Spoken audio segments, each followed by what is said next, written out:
एक बार की बात है, एक लड़का था। उसका नाम सबल था, जो एक छोटे से गांव में रहता था। वह अपने जीवन से बहुत निराश था।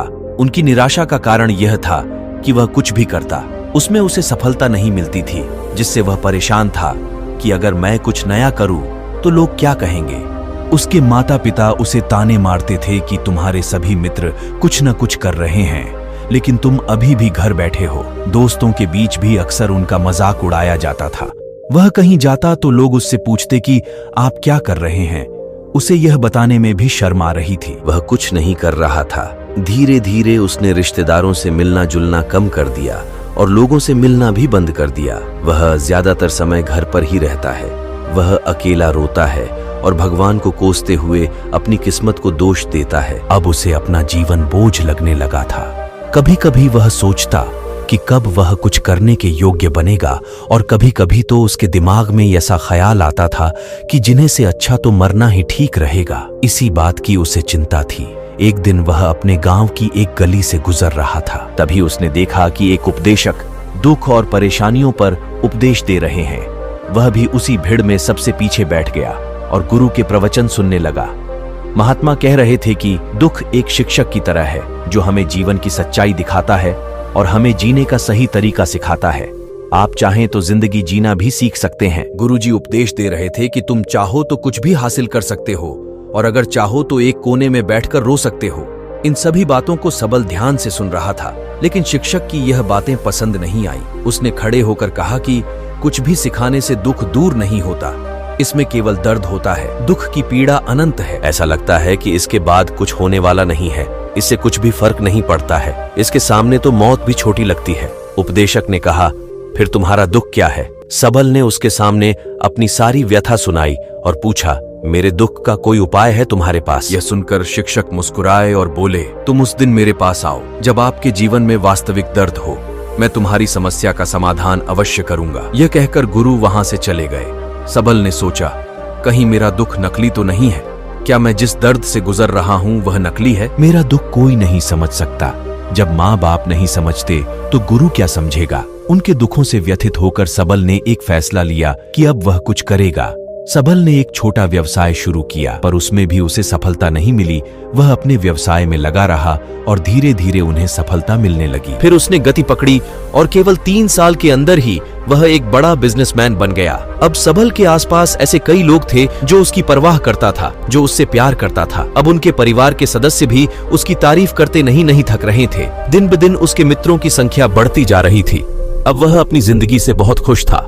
उनके कुछ दोस्तों ने उन्हें सलाह दी कि जब आप एक बड़ा बिजनेसमैन बनकर बहुत खुश हैं, तो सोचिए आपको कितनी खुशी होगी अगर आप इस शहर और इस राज्य के सबसे बड़े बिजनेसमैन बन जाते हैं। कितने लोग आपसे जुड़ना चाहेंगे, आपकी कितनी बड़ी ख्याति होगी, और स्वयं राजा भी आपसे दोस्ती करना चाहेंगे और जरूरत पड़ने पर ही आपसे पैसे उधार लेंगे। दोस्तों की यह बात सबल के मन में आने लगी। अब वह और पैसे कमाने की कोशिश करने लगा, लेकिन उसे यह सब बहुत ही जल्दी चाहिए था। वह समय बर्बाद नहीं करना चाहता था। उनका अधिकांश समय इन चीजों को प्राप्त करने में बिताने लगा, इसलिए वह ऐसे काम करने लगा जो सही नहीं था। उसने बड़ा उधार लेना शुरू कर दिया। उसके दोस्तों से पैसे की मात्रा और अधिक मुनाफा कमाने के लालच में वह अपने माल में मिलावट करने लगा। उसने अन्य व्यापारियों के खिलाफ भी साजिश रची और उन्हें डराया धमकाया। जैसा उसके दोस्त कहते थे वैसा ही करता था। वह इन तरीकों से ज्यादा पैसा कमा रहा था, पर अब उसके जीवन में पहले जैसा चैन न था।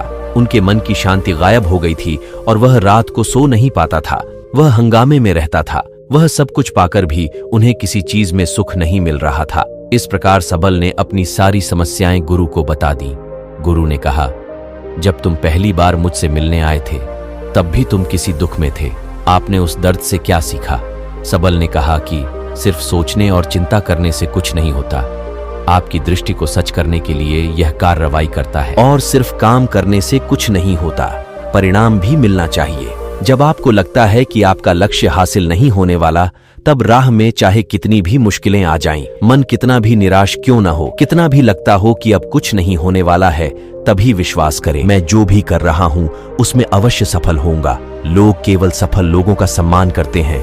कोई कितना भी अच्छा क्यों ना हो, वह हमेशा लोगों की नजरों में बोझ बने रहते हैं। यह सब सुनकर उपदेशक मुस्कुराए और बोले, जब आपके पास है तो यह वास्तविक दुख नहीं है।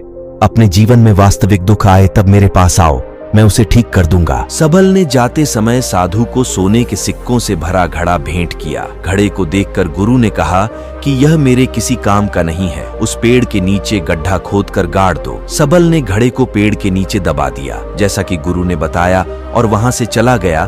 कुछ दिनों से कारोबार ठीक चल रहा था, लेकिन व्यापार के गलत तरीके के कारण धीरे धीरे उसे व्यापार में घाटा होने लगा। उसकी सारी दौलत धीरे धीरे खत्म होने लगी और एक दिन ऐसा भी आया जब उसके पास कुछ भी नहीं बचा और उस पर कर्ज का बोझ चढ़ गया था। परंतु वह निश्चिंत था, क्योंकि उसने अपना सारा कर्ज अपने दोस्तों से लिया था। उसने सोचा कि उसके दोस्त बुरे वक्त में उनके साथ खड़े रहेंगे, लेकिन ऐसा कुछ नहीं हुआ। जैसे ही बुरा वक्त आया, दोस्त पहले उससे कर्ज मांगने लगे। अगर उसने कर्ज नहीं लौटाया, उन्होंने उसे जान से मारने की धमकी भी दी। उनके सभी शुभचिंतक और प्रियजन उससे दूर हो गए। उसके दोस्त जो उसके साथ मस्ती किया करते थे, अब उससे दूर भाग रहे थे। उसका परिवार उसकी गलतियां और कमियां गिनने लगा।